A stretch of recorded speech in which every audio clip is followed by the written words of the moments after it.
Sweet Christmas. Shout out to my birds.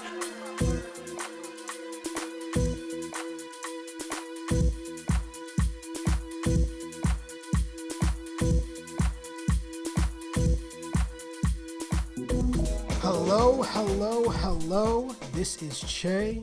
This is Cory. And this is the Next Time On Podcast, a podcast where two lifelong friends discuss all things amazing and all things fetid in popular culture. It'd be like if Martha Stewart and Snoop Dogg, instead of baking hot cakes in the kitchen, baked up hot takes for your ears. And also, we've never even heard of marijuana. Is that fair, Cory? You're really proud of that one, weren't you? Yeah. It just came to me. It came to me in a dream. Okay. Hey, listen, I'm happy for you. Thank you. I really appreciate that, man. That means something to me. Today, of course, is the second episode of this week. And today is honestly, it's my baby. It's my favorite. It's actually not true. I kind of love the movie podcast this year. But we are going to be talking about the best TV of 2021. But before we do that, of course, a couple points of business as usual. Please go rate us 5 stars. It really helps out the podcast. We have been grinding to get you guys these year-end lists, and I think they're really good. So, yeah, like I said, go rate us 5 stars. You can also follow us at Next Time On Pod on all your social media platforms, and you can find us at nexttimeon.net, where all of our podcasts and all of our writing is. And last but not least, newest addition to the family is the YouTube channel. So check it out in the description below in the podcast. If you're watching us on YouTube right now, though, you should like and subscribe so you can find all of our, or so you can see all of our new episodes coming. I think the last 7 episodes at this point have been videos. If you have not been checking out the videos, they're a good time. We throw some clips on the screen. You can see Cory react to my nonsense. It's great. But let's just do this. Let's jump into it. We are. It's no secret that we're wearing the same clothes, and I also teased it in the last episode. This is podcast number 2 in a row. We are slamming these records, so let's no dilly-dallying around. Sure thing. Before anybody gets mad at me for not having seen your favorite show this year, guess what? I just didn't get a chance to watch it, and that's why Che's list is always so much better than mine. And mine you got some bangers on there. Don't say you're. Yeah, I know. I'm just saying if I forgot about anything, it's because I just didn't watch it. Me, on the other hand, I have seen your favorite show, and if it's not on my list, it's because it's bad. There you go. Duality of man. Actually, I did set out to start do my list, and at the beginning of doing it, I was like, I thought to myself, this hasn't been a great year in TV. Mostly because I think there wasn't a show like Devs or like Raised by Wolves last year that like blew my mind and like sort of flipped the way I think about TV on its head. I don't think we have that sort of thing, but I will say this was not as bad a year in TV as I originally thought. I had a very hard time narrowing this list down to 10. I find it's weirdly, I feel like it's weirdly difficult for me during this last year where I would have to sit down and like watch something unless it like straight up grabbed me and held me there. And I also think some of the shows with their weekly format also really did help me, like the Disney shows. Like help me just at like, oh, I only got to do this for like an hour a week and stuff like that. So I don't know. I think people are like, you got to watch this show, and I'm like, I'd never seen Succession, so it would be involving me. It's tough at this point, yeah. So I just think I think it was kind of hard for me just to sit down and like watch television, because if I'm sitting down to watch something, it's usually a movie. Yeah. TV is definitely an investment in a way that a movie is not. We say same way we talked about in the last podcast about like a book is not an investment the same way an album or a comic book is. Like it's just going to be more of your life, and if it's bad or you don't like it. Yeah, it's a lot. It's a lot to commit to. I just found it a lot more difficult this year to like sit down and be like, I'm just gonna watch a television show. Yeah. I don't know why. I think Squid Game partially because I had to read the subtitles. So let me run through my 10 through my bottom 5. So first up, I got number 10, Resident Alien. We talked about the show briefly. Weird as hell, but it's just straight up carried by Alan Tudyk's amazing performance as the titular character. If you haven't given it a watch because it's like on the Sci-Fi Channel or just barely heard of it, I really recommend watching it. It is so freaking funny. It has a lot of heart, and I feel like it's kind of just one of the shows that are kind of just hidden. That I'm glad I hear is getting a second season. But I think it did pretty well. As far as like That's good. sci-fi shows do, I do think a lot of people found out about it sort of halfway through its run or partway through its run. But from what I understand, the ratings are pretty solid. So I think that this show's going to be fun for a while. That's good, yeah, because I thought it was really good. I mean, I definitely have some issues with how like some of the plot lines with it, but I think I genuinely, like I said, I enjoyed the most part of it. Do you want to go back and forth on our top 10, Che, or do you want me just to keep on going? No, let's just blaze through the top bottom 5. 10 Okay. 6. Number 9, Sweet Tooth. I was surprised how this worked out. I read Jeff Lemire's comic, like of his Sweet Tooth comic, I think 2 or 3 years ago. And when I heard they're adapting the show, I'm like, oh, this is going to be bleak, dark, and like I'm just going to be depressed the entire time. And this show was not happy.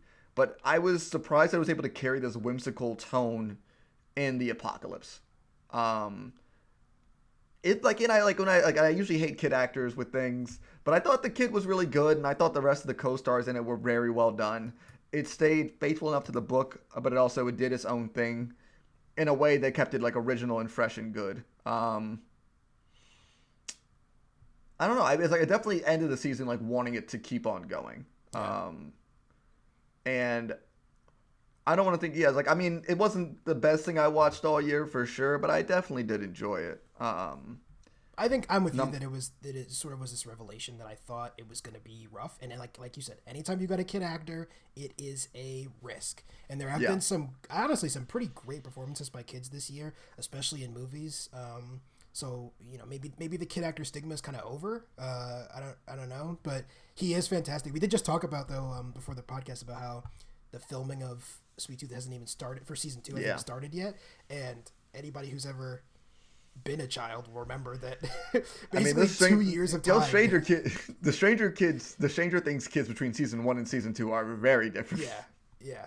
It is the one that's crazy to me is and maybe it's because of how the early seasons of Game of Thrones were so tightly filmed, or like they were pretty consistent with year in year out releases, but I don't remember like those kids really shooting up except for Bran. There was one year where like Bran hit puberty between seasons and came back. It was like 6-7 with a deep voice. It was that was the only one that really distracted me. Like Arya is pretty like consistent. Honestly, Maisie Williams looks the same as she did when the show started in a lot of ways. Yeah, the last season's weird for that capacity.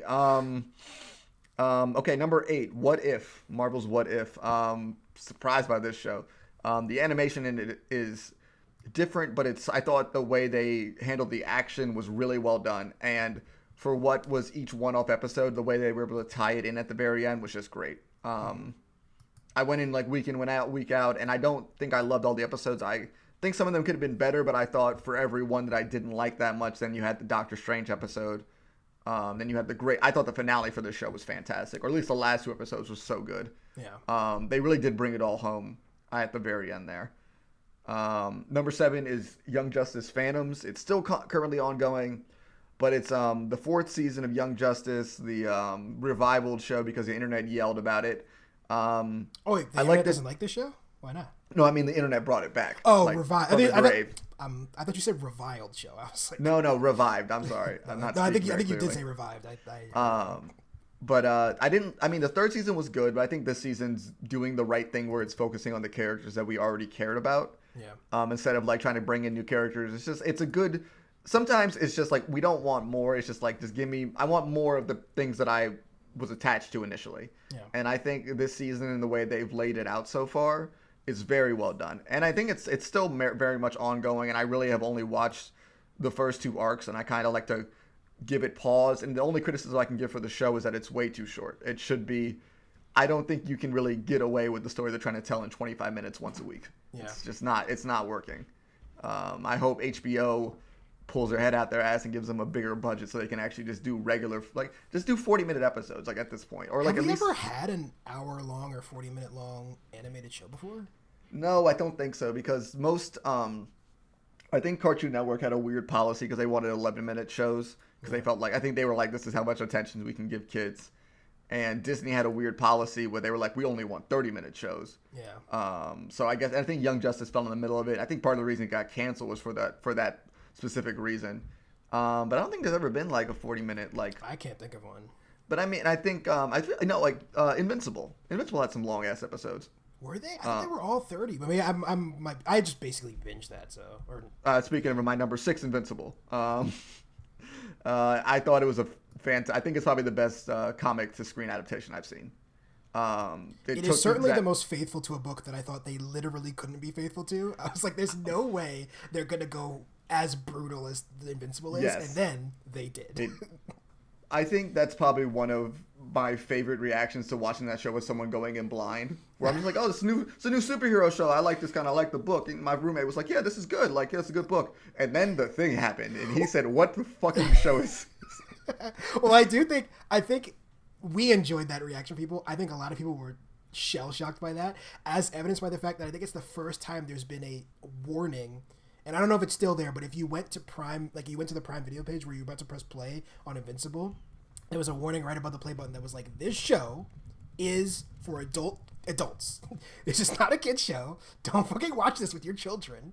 I'm sorry, it is 22 minutes. I guess I was like, I think they released like the first couple episodes back. Yeah, I think we also we did a thing where we talked about the first 3 episodes and then we paused on the show for a while. So I think both of us ended up binging it. Halfway through the season. So yes. Great ending. Excited. I mean, I like the book. In my opinion, gets better as it goes on and on. Also gets more brutal. I don't know how they're gonna do this on TV. Oh man, I cannot fucking wait for. Oh, After I think at one point I was just binging the book when I was like, I guess when it was first coming out. I want to say, and after a while I had to be like, you know what, this is too much violence for me. And I'm like desensitized. Because we don't give a fuck anymore. Yeah, this is like, I was like 14, 15. This is prime. I don't give a shit about violence. Yeah. But I was just like, no. This is back when we thought Mark Miller was like fun. But those are my bottom 5. Che, what about you? My 10 through 6, starting with number 10 is the, I think it's an AMC Plus original. At least in America it is. It is Kin. Kin is starring your boy Charlie Cox. So Charlie Cox is not Irish, plays an Irishman with a very good Irish accent in this book. But I didn't realize. I texted Corey this when I started watching the show. Didn't realize that Charlie Cox was English at all. He's from London, which is pretty wild. Basically, yeah, I mean, watching Daredevil. Then like I remember for some reason I was watching Stardust at some point. I'm like, is that fucking Daredevil? What the hell? Like, it's just unrecognizable. But no, yes, he's very good at his accents. Yeah, so this is, it is a Irish gangster show. Irish, not Northern Irish. That it is very easy to make the comparison between this and Gangs of London from last year, which is another one of my favorite shows. Both because they are both shows set on the British Isles and because they are shows about gangland families, and the inciting event of both shows is like this family feud in a lot of ways, or like a family distrust. Kin is honestly, it's lower down on this list than it should be, because I think the last 10 minutes of the show is a bit of a miss. But other than that, it's kind of perfect. I love all these performances. I already mentioned Charlie Cox, who plays a the show starts with him just getting out of prison after doing, I think, 8 years is what he's been in prison for a while. And he returns to his crime family. And it sort of like revolves around him and his sister-in-law, who's played by Claire Dune, who is absolutely fucking incredible in this.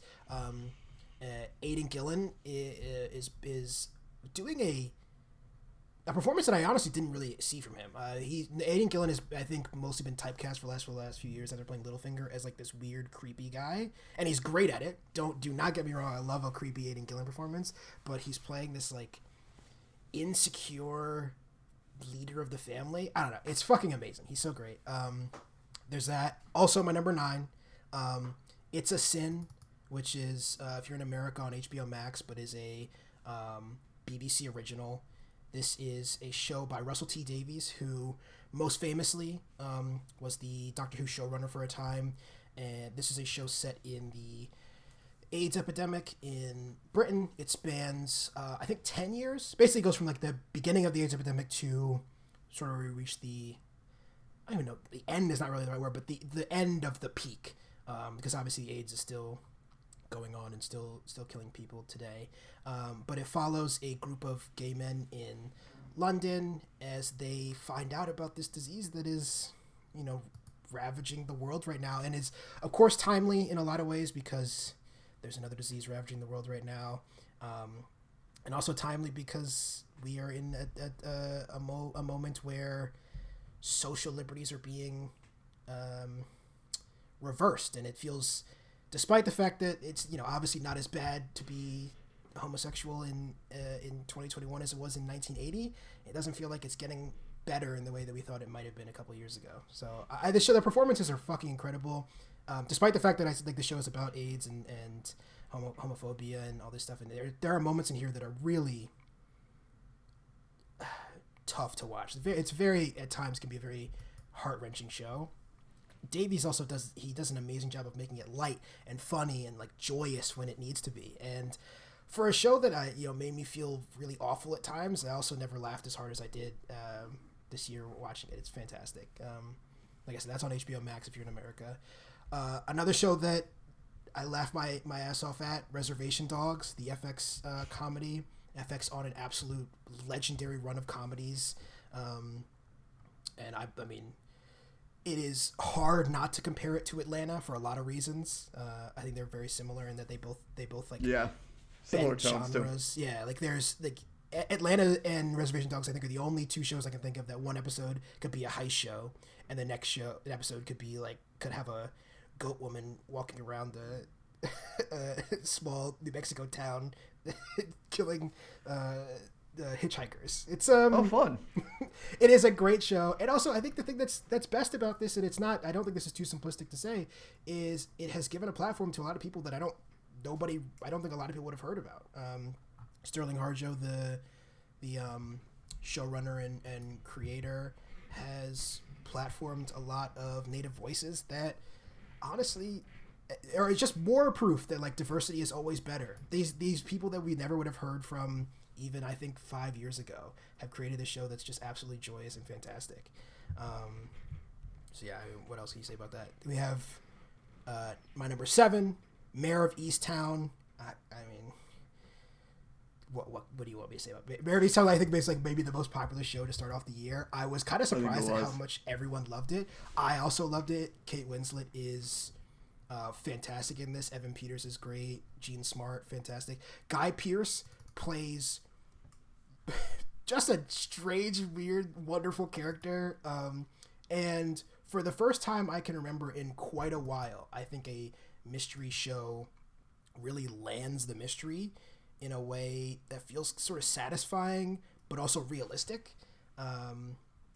If you have not watched Mayor of Easttown, I won't spoil it now. Definitely go check it out. It is a ton of fun for a show that is obviously about people getting murdered in a small town in Pennsylvania. So, and the last of my first 5 is White Lotus. This is the Mike White show, sort of birth of necessity, but I think a lot of that made it sort of brilliant in a way. HBO, the story is HBO basically came to Mike White because he, as apparently, is known in the industry for being just a fast writer, and they were like, hey, we need a show that we can get out over the pandemic.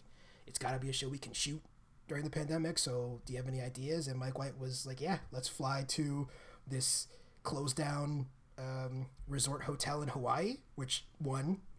Great con, Mike. Love it. Honestly, genius to get HBO to fly you out to Hawaii with like 4 of the most beautiful women on the planet Earth, but I'm not going to knock the hustle. And then he shot an absolutely incredibly beautiful to look at show and an incredible character study of just truly awful people and this exploration of like what white privilege and just American privilege looks like in practice. And his had some of my favorite asshole performances in a while. So I'm again I'm not breaking any new ground talking about White Lotus, another very popular show that I think everybody loved. So that's why it's on my list. Like I said, that's my top. That's my bottom 5. This was a great year for TV. I'm very excited for to talk about the rest. This was See, this is the best thing for me is now I can go back and just binge all of these later. So this is how I win. This is the point of this podcast for me. I think of those 5, you will like Kin the most. Kin is pretty sick. I'm a big Charlie Cox fan. So Charlie Cox, it's also like a performance that I didn't. It's a little bit like Daredevil in that he's kind of quiet and hangs out in the corners of scenes a lot, which I love. I love watching Charlie Cox just like be in the background of stuff because I think he's one of the most interesting actors when he's not the focus of a scene. But it's also sort of brutal in a way that I didn't really expect from him. He's got a range in this show that is pretty impressive. So shall we take a break for a second and then come back with our... Yeah, we'll take a break. We'll come back and give you guys the top 5, the real meat of the podcast. I did what I did for the good of the realm. The realm? Do you know what the realm is? It's the 1,000 blades of Aegon's enemies. A story we agreed to tell each other over and over till we forget that it's a lie. But what do we have left once we abandon the lie? Chaos. A gaping pit waiting to swallow us all. Chaos isn't a pit. Chaos is a ladder. Many who try to climb it fail, and never get to try again. The fall breaks them.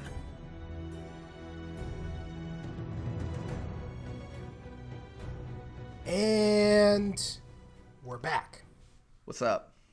Gonna throw to Corey for his top 5. We'll just jump right into it. What's your number 5, Corey? You guys are going to see a lot of familiarity with my top 5. But number 5 for me is Falcon and the Winter Soldier. I think we both kind of like going into this year, we both were like, I wonder how this Marvel TV experiment's going to go. And I mean, after finishing Hawkeye, I think it went very, very well for them. And having this one be the bottom of my live action list is not any type of slight, because I think I might maybe enjoyed this one the most, in a sense. I think I enjoyed Hawkeye the most, but I thought this one was a lot of fun. It played very well with the buddy cop dynamic, and I was surprised the themes that this show touched on. I thought it was going to be much more straightforward, much more like potential spy thriller escapades, but I was surprised into their honest conversations and pointing out a lot of things about race. And what it basically was is Disney saying for, I think it was like 6 episodes, that this guy's going to be Captain America. So just, here's the reasons why. Yeah. Here's a character development. Now it makes sense. And I thought it did a really good job of it. I've always liked the Sam Wilson character from the comics. And I thought Anthony Mackie was always super charismatic as him, likable, and just did a great job in all the Captain America movies and the Avengers films he was featured in. And I think this show did what I think the show did 100, at least for me, it did 100% what its intention was. It sold me on him as Captain America. It made him more human. Tony Stark's a dickhead for not leaving everybody $1 million after he died. That's super fucked up, by the way. It is a weird, like, I also don't really understand. There's that line in the show where he's like, being a superhero doesn't pay that well, but why doesn't it? Like, why are they just all rich? That's what I'm saying. And like, I was even in Spider-Man No Way Home too. He's like, I'm still poor. I'm like, did Tony especially because Tony's basically his dad. Like, yeah, and I was like, did Tony not just leave you a shit ton of money? I'm more like, why wouldn't Tony at least just like? Because that man is still probably worth $1 billion. I guess. Whatever. I guess Pepper Potts is the asshole in real life now, because she's just like, I'm not gonna give. I'm always happy to blame Gwyneth Paltrow for anything. So it's Pepper Potts' fault. So let's just put that out there. It's Pepper Potts' fault. But I mean, listen. I really enjoyed Bucky and Sam just working on a boat for an episode. Yeah. Yeah. It was like weird how like their chemistry is so good that I'm like, you cannot separate them for whatever movies you do with them. Like, these two have to be on screen together because they work so well together. I think that's been the best part of the Marvel TV shows, is because they are, 8-hour movies in a lot of ways. Like, because of the budget, because of the stars they get to get, because they're Marvel shows. But the thing that's beneficial about having all that extra time is you get to do things like that. You get to have the boat scene from Hawkeye. You get to have the scene with Yelena and Kate Bishop in Hawkeye, which wouldn't have made if there was a Hawkeye movie, that scene wouldn't have been in the movie. There's no shot. No. And it's my favorite scene, I think, in any of the Marvel shows. It's just so fun. It's just fun, yeah. And I think that was like, this was the first one where I'm like, because I mean, I think we started off with WandaVision, and that was like fucking heavy. And this one was a bit more fun, but then even though it was fun, it still got pretty fucking heavy. But no, I'm excited. Like, it made me excited to see more of Anthony Mackie in the Marvel Universe, and same with Sebastian Stan. Yeah. I mean, they're both just really good actors. I mean, Sebastian Stan can tell a story without even saying anything on his face. He's so fucking good. But yeah, no, I mean, I thought Captain Falcon was, damn it, I didn't mean to do it that time. It was a really good show. It started off as a joke, and now it's basically what I call the show. Yeah, I mean, it makes it easy. I think at the very end when they switched to Captain America and the Winter Soldier, I was like, yay, yay, that was nice. Yeah. But yeah, that was my number 5. Nice. I mean, I loved all of Cory's shows on my list. I did. There is one that I cheated. It was on my top 10, and I dropped it. We will talk about it a little bit later. No, it's fine. It's all good. That's the point of it. It's supposed to. It's getting as many shows out there as possible. I think there's nothing wrong with that. Yeah. My number 5 is. It's a little weird to call this a TV show. I mean, it is. It's a 3-part miniseries, but it's like not. I don't even know if it's actually longer than Spider-Man No Way Home when it's all said and done. Like, Spider-Man No Way Home is like a 2-hour. 2.5 hour, nearly 240 minutes movie. A 3-part miniseries by Jimmy McGovern, starring, honestly, English legends, Sean Bean and Stephen Graham. It's a show about the prison system in England, and basically the premise is Sean Bean plays a teacher who has been in a fatal drunk driving accident. He killed somebody, and has been sent to prison for 4 years. And obviously this man who, like, he's a teacher, he's a father, he was like a upstanding citizen before this, gets dumped into this world that couldn't be more different from the world that he knew on the outside. And then you have this parallel story of a prison guard played by Stephen Graham, who is just trying to navigate this world that has really like sucks people in and destroys them. And he is a good man who, because his son is in prison, in a different prison, gets embroiled in it's basically something illegal. And I don't want to spoil the show. It's definitely worth watching. It's on BritBox if you're in America. I know most people probably don't have BritBox. No, most people aren't as obsessed with the British Isles as I am. But honestly, it's worth getting a 7-day trial for, just to check out this show. The performances are incredible. It's a Sean Bean performance that, I mean, I love Sean Bean. I know Sean Bean is like sort of a meme for some people. I never really got it because I think he's actually a great actor. I don't have any. I just know the meme is he just dies. I never heard anybody criticize his acting. There is this comedian, is an unfunny British comedian who, there you go. His like running bit, he goes onto panel shows and he like cosplays as Sean Bean, and his running joke is that Sean Bean can't act and also plays the same character every time, which wasn't true before this show, but also Sean Bean's performance in Time is, I think, different than anything I've ever seen him be in. I don't think many people will be really familiar with his, especially if you are thinking of him as like Ned Stark, who's this very stoic, hardened character who was righteous in the same way that that this character in the show is, but did not. The thing about this performance is that it has this softness that I think is really beautiful and amazingly done. And of course, Stephen Graham might have the greatest batting average of any actor ever. I don't think I've ever seen Stephen Graham in anything bad. He's just such a delight. He's the only man from Liverpool I have any respect for, and I want that on the record. So and then we lost our one Liverpool listener. Good to know. No Liverpool listeners could find this. They don't know how to use the internet. They have 6 thumbs. They don't know how to use. They're fine. They're nowhere near this podcast. Don't worry about it, Corey. Liverpool fans know 2 things: Mo Salah and being alcoholics. What's your number 4? I'm a Manchester United fan. If that wasn't very clear to anybody listening. My number 4 is, as I just mentioned, probably the show I've had the most fun with this year was Hawkeye. What a great Christmas present from Disney. Yeah, just a great Christmas present. Yeah, and I don't really have much more to say because we just talked about it in our previous, on our last regular episode. It was just a really good, fun show. It gave us a great new character for the MCU. Cannot wait for Haley Stanfield. Cannot wait. Haley Stanfield's great. Getting more of Florence was fantastic, as well as Yelena. They finally gave Jeremy Renner something to do, and he's good at it. I thought it was. Will this end or only heighten the Hawkeye is a joke jokes that everyone makes? I think it'll probably. I think this show, if anything, it kind of was like, oh, he's like kind of cool in his own right, if anything. Yeah, you can always tell somebody who only watches the movies and doesn't read the comics, which is fine. I'm not gatekeeping, but you can always tell somebody who just watches the movies and doesn't read the comics if they make a Hawkeye joke. Yeah. You're like, yeah, Hawkeye's a little silly in the comic books because it does look kind of ridiculous that he's shooting bow and arrow at Thanos. But if you've ever read, and this will be the millionth time we plug this book, Matt Fraction and David Aya's Hawkeye run, I mean, you will fall in love with that character in the way that I think this show makes people, because it's basically ripped straight from the pages of that book.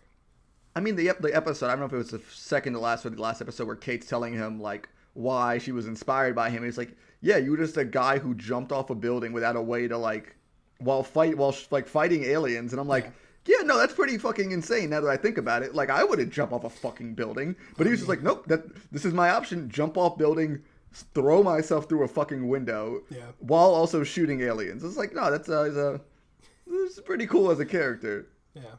Yeah, and I am pretty happy. I guess this is a tad of a spoiler, but not really. I'm really happy that at the end of this show, we did not see the end of Renner in the MCU. I think we will at least get one more appearance from him. So. I think so too, and I wonder if, because I mean, I saw it labeled as the season finale and not the series finale. Yeah, I would love a season. I would love a season 2 of all these shows. I know it sounds like we definitely won't get a season 2 for WandaVision. Yeah, I think Loki's basically been confirmed. So. Loki, I mean, like Loki had its cliffhanger ending. That's not really a spoiler. I don't think we're gonna get I think we're just getting a Captain America movie. Yeah. But yeah, I think it's fine. I actually think that I think that's a better option. Itself better to a big screen anyway. Absolutely. Yeah. But I think like with Hawkeye, I think it works really well because it's a lot more grounded as a hero. But I mean, I wouldn't be surprised if we start seeing Haley Stanfield pop up in a movie coming up soon. Get her in Doctor Strange. Fuck it. Let's just have everybody in that movie. America Chavez is already in it, so you know. Yeah, what are you gonna do, man? Yeah, Miss America. Che, what you got number 4? My number 4 is We Are Lady Parts. Just a great name for a show. This is the Channel 4 original, which if you're in America, you can watch on Peacock. Another great name thing. Just like, why do they call it Peacock, Corey? What a dumb name for a streaming site. I don't know. It's the worst name. This is the Nina Manzoor written, created, and directed. Basically, she has complete artistic control over this show about a British Muslim punk rock band, a group of friends. Oh, female. That's also very important. A group of friends who have found this artistic medium that, of course, I mean, feels a little bit contrary to everything you know about traditional Muslim values. A lot of the show is about struggling with the idea of how to be a faithful Muslim and also, you know, respectful Muslim, and also take part in this art form that they absolutely love. It reminds me a lot of Rami, a show that I talked about on this podcast before, which is sort of the American version of this, where it is a man trying to navigate modern society with while respecting traditional beliefs. It also reminds me a lot of The Marvelous Mrs. Maisel, just tonally. The show is so funny and so so warm, and I think the performances are fantastic. And just like I said about Reservation Dogs, it's just all the proof you ever need that, I mean, not that anybody listening to the podcast doesn't already know this, but diversity is like only a good thing. this is a Muslim woman led written show that would not have existed 10 years ago. Let's not kid ourselves. And has given performances to a lot of first time screen actors. At least I think a lot of them were stage actors. In particular, I am like obsessed with Lucy Shorthouse's performance in this show.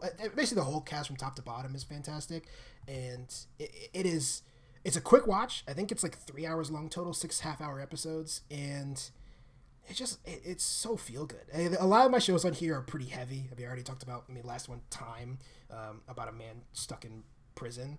This is just a joy. If you're looking for something to watch with your family over the holidays, I think this is my best recommendation on the list for sure. So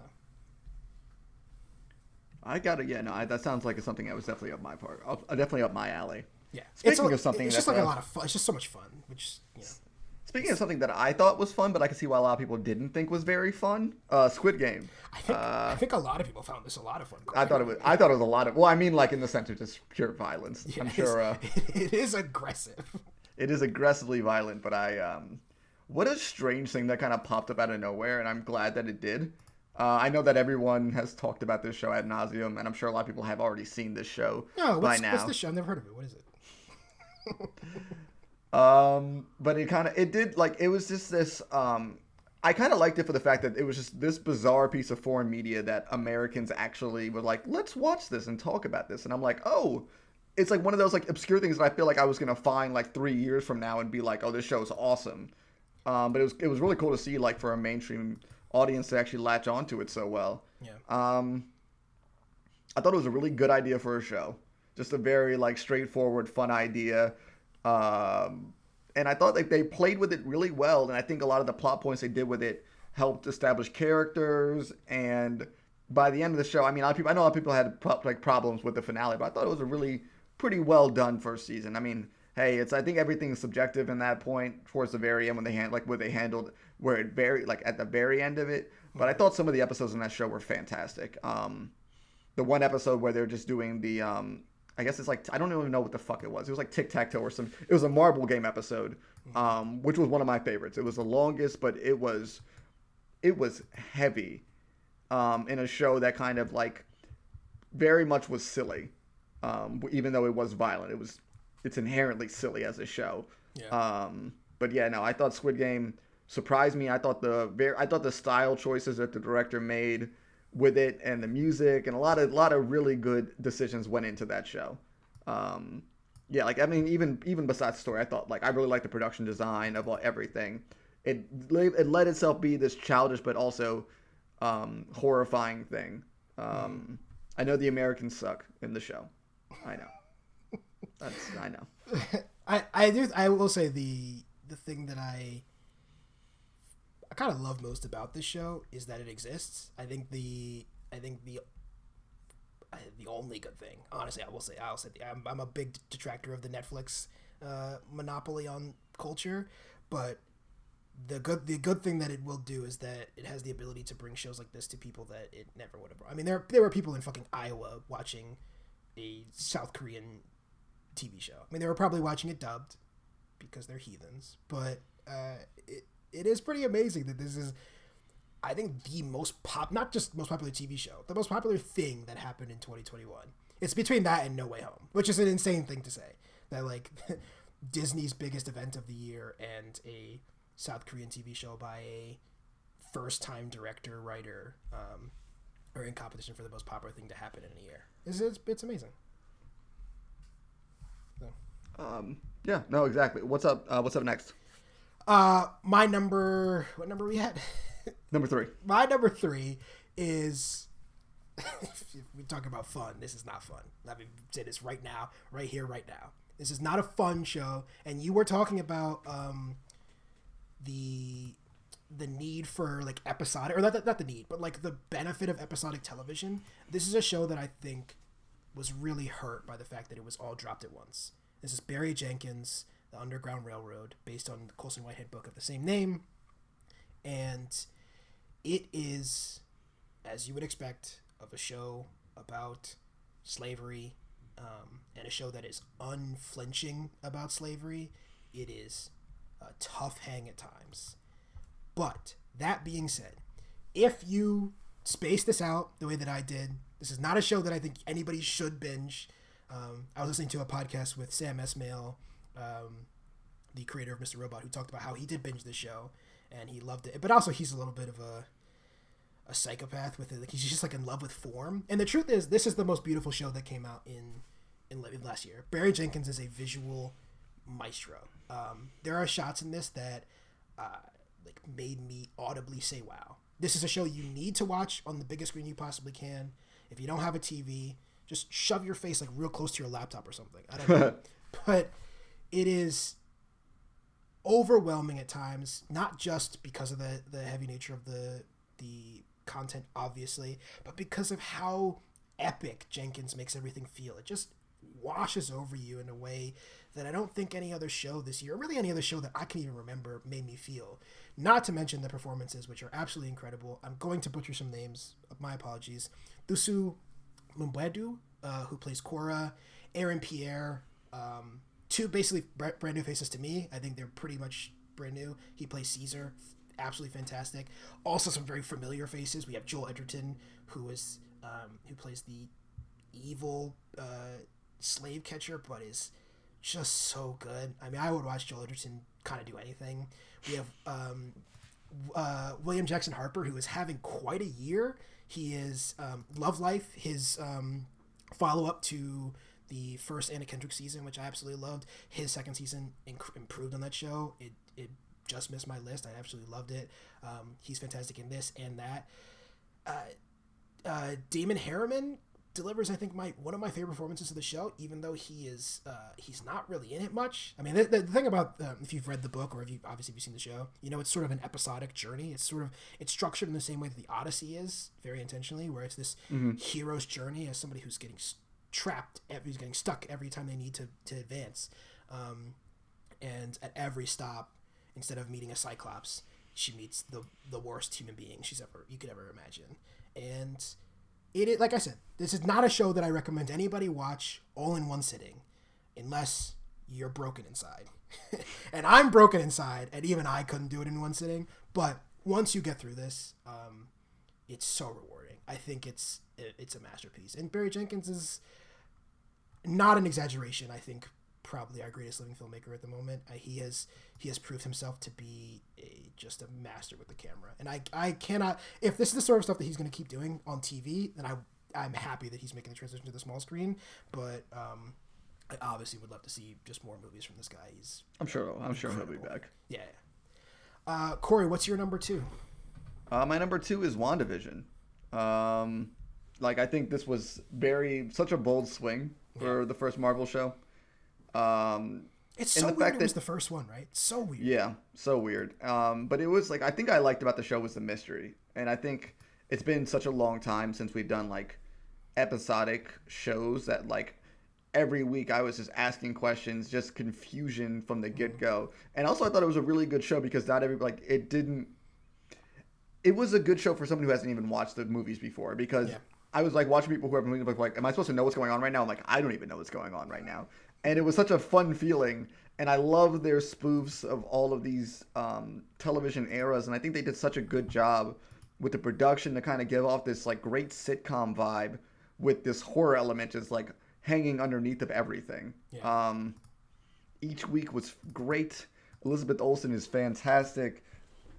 I'm blanking on my man's name right now, who played Vision.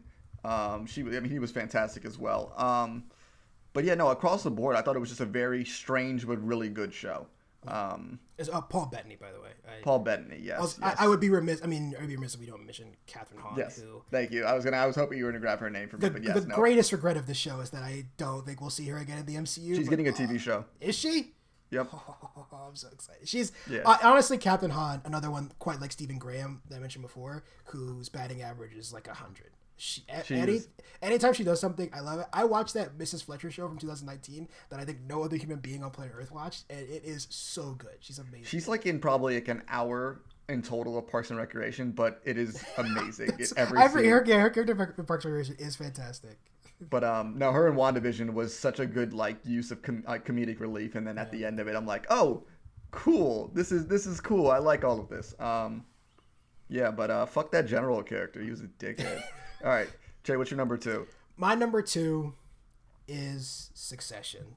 I mean, you basic bitch. What is there to say about this show? As Corey said, I am a basic bitch. It's might be the most popular thing HBO has right now, which is saying something. I mean, a show about a bunch of people essentially talking to each other in boardrooms should not be as compelling and gripping as this is.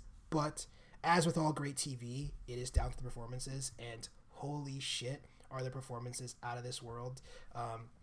Obviously, Brian Cox, legendary celebrated actor, is incredible. But if you had told me 4 years ago, before I even heard of Succession or seen it, that Kieran Culkin would be one of my favorite actors on television in 3 years time, I just wouldn't have believed you. There's nothing you could have said to convince me, and yet Kieran Culkin is delivering one of the most interesting performances of any. Like, I mean, I think a lot of it, and not that I'm suggesting Kieran Culkin is as deranged as Roman Roy. Let me be very clear. I should have that on the record so we don't get sued, because I don't think Kieran Culkin is anything like Roman Roy. But obviously, the thing about Roy is that he has this, like, I guess, middle child syndrome, even though he's the youngest. It's like he is both beloved and completely abandoned by his father. And so anybody who's watching Succession knows the structure of the show kind of is. Season 1 is the Kendall season. It's the story of the fallen son, the favorite son, the eldest son. Season 2 is the Shib story, and Sarah Snook, again, is just so fucking good in all these seasons. But then we get, of course, season 3, which is the Roman story. And every season, again, not really a spoiler, every season is about the rise and the fall of the favorite child. And you think at the beginning, you're like, oh, okay, they finally, Roman's finally figured out what makes his father tick, and like can really like get into his good graces and everything. And then by the end, you're like, what the fuck is he doing? Why have you done this to yourself and everybody around you?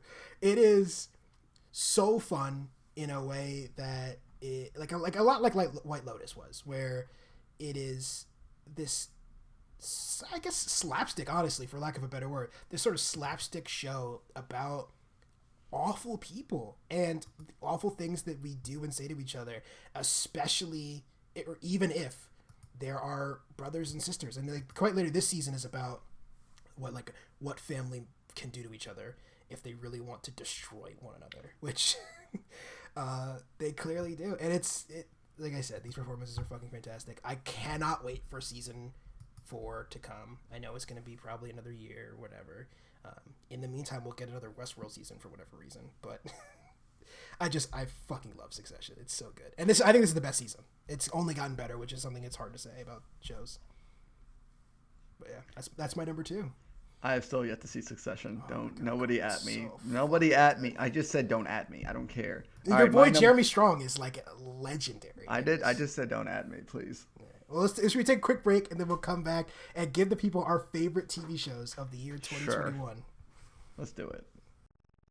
I mean, money can't just make people appear. Excuse me. I'm looking for Troy Barnes. Pierce Hawthorne sent me. Hey, Troy. Hi. I'm LeVar Burton. Pierce got LeVar Burton to come here for Troy?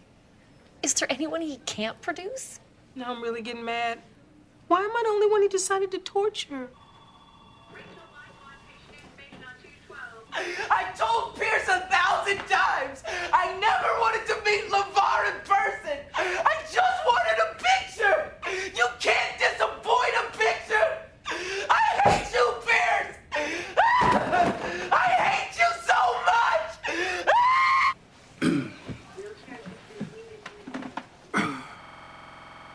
And we're back. What's up? It is time for our number ones, Corey and my favorite shows of 2021. First up is Corey. What's your number one, Corey? Che, I think Che kind of hinted at this earlier, but I picked Loki as my number one show of 2021. What a fun, weird show. The acting across the board was phenomenal. This is my favorite thing I've ever seen Owen Wilson in. Tom Hiddleston's performance speaks for himself. This show finally let him flex all of those ranges that Loki has shown throughout the movies, and just made you realize that he might be the best character in the MCU. It's a little annoying because it does feel like we've sort of squandered him for the last few years, if that's the case. But, I think he was fantastic in Ragnarok, but yes, it does feel a bit squandered. And the beginning of Endgame. But I think this was a really fun use of his character, though. They kind of reset him back to his roots, so we could see some good character development and just kind of understand him. He's still I think by the end of it, it's like he's kind of a hero. It's just very misguided, and just lost. And he did a lot of bad things in the Avengers. Let's not brush that under the rug. But Loki has the second highest body count of anybody in the MCU. Obviously dwarfed by our boy Thanos. Although, does it count if they all get revived? It's the intention. Yeah. Thanos either has like multiple trillions of body counts or like 2. So it depends on how you count it. That's true. And also it's kind of hard to like dunk on a god for like, hey, you were a dickhead for like 5 years. And he's like, I've been a lot. That's a millisecond drop in my entire existence. Yeah. And like, speaking of the Loki character, and we talked about What If, the Loki episode's definitely my favorite, or I guess the Thor episode, but it felt like a Loki episode to me. But I even like the fact that like Loki was kind of a chill dude if Odin didn't like fuck up his entire life. So, shocking if your dad's not a dick to you for your whole life. You don't. Yeah, so I think it's like let's not blame Loki. Let's blame his horrible father figure. Yeah. But yeah, no, I thought Loki was great. I loved the actress who played Sylvie, as I mentioned, Owen Wilson.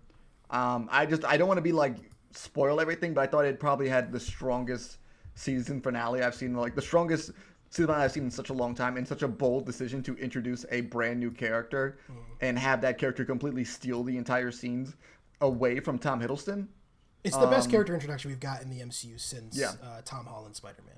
Yeah, I had fantastic use of that character, and I thought he was just thought he was great. I thought, I'm so excited to see the second season of this show. Like, I was worried it was going to be a one-off because I think this was the third show, and both of those shows ended as series finale. So it was a very good feeling to be like, oh, good, because I wanted more Loki, and I want more Loki like this. Him as a main character, just like straight up in the middle as a character, but at the very end, we kind of see him come back around, and now he's getting dealt a much harder hand for the next season. Yeah, I also really hope that we get more Sophia Di Martino, and she's I have to assume. Sylvie. Yeah, she was. I think she was so good, and it's such an insane show where the main character can fall in love with himself, and not in a healthy way. What scene was more uncomfortable? Loki kisses Loki, or Maisie Williams scene in the season? Loki, no, Maisie Williams. Maisie Williams is more. It's close though. It's close. No, it's not close.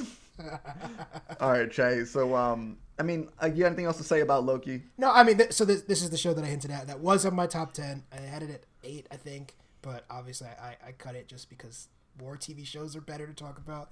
And I'm with you. I just think the show is... So much of what is great about it is because Tom Hiddleston and Owen Wilson have, like, perfect chemistry, which I honestly wouldn't have guessed. And... It's also the fact that this show it gets to be so weird in a way that I don't think Marvel movies, even though they've gotten weirder as the years have gone by, but I still don't think we would have been able to get this version. And Michael Waldron is just, I mean, he's proved himself to be an excellent showrunner. Like another show he did, Heels, also this year, which was a ton of fun. Another one that just seems like it just... He takes risks with the medium of television in a way that I think is very exciting. And I'm with you that I can't wait for season 2 of Loki. I think it's also, I really love I forgot to mention the production design and just kind of the style of the show, and the theme song was fucking awesome. It's just, you don't really like, it's like, it's been a while since I was like, this theme of this show is fucking good. Yeah. But yeah, no, I love Loki. I'm so excited for the next season of this. It's the only one of the MCU shows so far that I've watched twice all the way through. Do you think Thor's just gonna punch him in the face next time he sees him? Like how? Like when they have to cross over at some point. I feel like it just at some point it has to happen. But like I wonder what the interaction with Thor is gonna be from the get go. Because I just got to assume like, what is this? This would be the second time he's come back to life, I guess. Yeah. Well, yeah. I guess second time. Oh no, third time. He's been like he's faked his death many times. But yes. Yeah. Oh man! All right, Chad. What's your number one show for 2021? My number one is a bit of a shocker. I think for some, will be a shock to some people. I would like to preface my whole list really by saying we are not lucky enough to get critics' copies of things. So I think you will have seen, if you are scouring the internet for top 10, top 20 TV shows of the year, there will be some shows missing from my list that you were expecting. Station 11 is one of them, which I've only seen 4 of the episodes of, and critics have been as lucky to see the whole show. So I think it's been on a lot of people's loved list. Shows like Yellow Jacket and that sort of thing have also. When those end, they will probably be on my 2022 list. So check back in a year. But my number one is a show from earlier in the year. Like I was saying with Succession, shows that have gotten better. It's rare that happens. I don't think any show has improved as much as this one. And this is Snowfall's. This is FX's Snowfall. Originally show run by John Singleton, Eric Amadio, and David Ondren, who David Ondren probably most famous for running Justified. Before that, Singleton obviously passed away tragically in 2019. So this is the first season of the show. This is season 4. This is the first season of the show without really his I think any of his input involved, or I don't really know how much he left with like the trajectory of the story, but as far as the technical aspects of making it, the third season came out shortly after his death, so I imagine he had a pretty complete say on the way that would look. So I was a little worried, not because I don't think that Amadio and Ondren are not capable showrunners, obviously, for this season, just because obviously Singleton was a legend. And I think a lot of that was great about the show was because of how great he was at telling these very specific stories. I mean, these stories of 1980s and 1990s Los Angeles. But if anything, this is the best season of the show so far. Damson Idris has really found his voice. I think his performance as Franklin Saint this season was my favorite performance on television of the year, and that is saying something. We had some absolutely incredible performances on TV. I think that the supporting cast continues to get better and better, and their characters continue to develop. Isaiah John, who plays Leon in this show, is fantastic. Angela Lewis and Amin Joseph, their storyline ended in a place that I'm very intrigued to see in the following season. I think it's the final season, which will be airing sometime in February. So, sorry guys, I don't know what this is. Is this a baby monitor? Oh my god! Wow, guys, there's a landline here. Didn't know that existed. In sorry. 2021. Wow. Wow. I mean, it's like kind of like that just came up in this last couple minutes of recording. Sorry about that, everybody. Maybe Shay can just mute me. That's fine. I don't give a shit. I'll just leave it in. I think the thing that's most incredible about the season is that it. My final thoughts on this is that it feels like we've reached this conclusion of a story that I didn't think really could land the ending, because at the beginning it was so disparate. It was trying to do so many things about the crack epidemic in America and how it started and how it destroyed all these lives, and I just thought it's too sprawling. How are they going to tie all these things together? And as the story has gone on, as the actors have gotten better and better, and the writing has gotten better and better, it feels like this narrative is perfectly paced. And it's made me want to go back and rewatch the first few seasons, which I think, in context of how good this show has become, will maybe look even better. If you're not watching Snowfall, you are missing out. I'd tell you that right now. This is one of the most interesting things on TV right now, not just because it is sort of singular in there's nothing really quite like it. I know there's like Starz has their like Power extended universe that's really trying to do stuff like this and failing. The extended universe. Yeah, there's not. I mean, no show looks and moves like Snowfall does, and I cannot wait for the new season. I'm gonna text Corey every day to get him to binge this so that we can talk about the final season, because I think it's just that good. It's on Hulu for those of you who have it. Definitely worth checking out. So that's my number one, and I know some people will be like, what? Snowfall? It's not on anybody's list, and I think that's fair. What else can I say? It's so good. All right, yeah. Discord crapped out on me for a second, but I think we caught pretty much everything I was saying about Snowfall. Anything else to say about? I mean, I know you haven't got a chance to watch Snowfall, but anything else to say about these movies, these TV shows, Corey? No, not really. Clearly, I think I have a type of TV show that I seem to gravitate towards. But no, I mean, like, honestly, looking at your list, though, I got a lot of things I'm looking forward to watching next year. Yeah. And I guess there's a lot of stuff that that was really good. So guys, this is a promise on podcast. I will catch up on Succession before the next season, so we can actually talk about it. You've got time. I think we don't have. I think it's not going to be in 2022. I think 2023 is when we're seeing the next season of Succession, if I had to guess. Okay. So. But let's run down our list really quick, and then sure. we'll let people go. I'll start. We have my number 10, Kin, available on BritBox. I'm just gonna tell people where they can watch these in case they want to. Yeah. We got number 9, It's a Sin, HBO Max, fantastic. Number 8 is Reservation Dogs, which you can watch on Hulu. Very funny, love that show. Number 7, Mayor of Easttown, also on HBO Max, along with The White Lotus.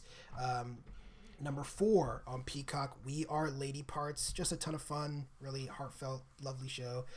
Number 3, kind of the exact opposite tonally, but fucking incredible. We have The Underground Railroad on Amazon Prime. Number 2, Succession, also on HBO. And finally, Snowfall, which you can watch all 4 seasons, I'm pretty sure, on Hulu right now. Corey, what's your list? In my list is number 10. We got Resident Alien. I believe it's on Hulu. Might be a little difficult to find. I think, the season is on Hulu now. Number 9 is Sweet Tooth on Netflix. 8, Marvel's What If on Disney+. Number 7, Young Justice Phantoms on HBO Max. Number 6, Invincible on Amazon Prime. Number 5, Falcon and the Winter Soldier on Disney+. Hawkeye is also on Disney+. Squid Game from Netflix. WandaVision on Disney+. And then last but not least, Loki on Disney+. I just realized because of the page break, I completely skipped over Time, which was my number 5. Just throwing that in there. That's on BritBox. My fault. I didn't even clock that I went from 6 to 4 because I don't know how to count on this. Mentioned the first time. It's all good. Yeah. Anything else for the people, Corey? Nothing else for me. All right. Well, as always, please go rate us 5 stars. It really helps the podcast out. If you are watching the video, don't forget to like and subscribe, click that bell, all that good stuff. If you are not watching the video, go check out the YouTube in the description below. Don't forget to subscribe. It's all good stuff over there. We're going to be trying to do more and more stuff on the YouTube in 2022. And of course, we have 2 more List Week episodes coming. Or there's another one up if you haven't heard that one already, where we talked about our favorite, really kind of everything else. Everything that's not a TV show, not a movie, not a comic book. That was the beginning of our List Week episodes. So don't forget to check all that stuff out. I've been Che. I've been Corey. We'll see you guys next time. Bye.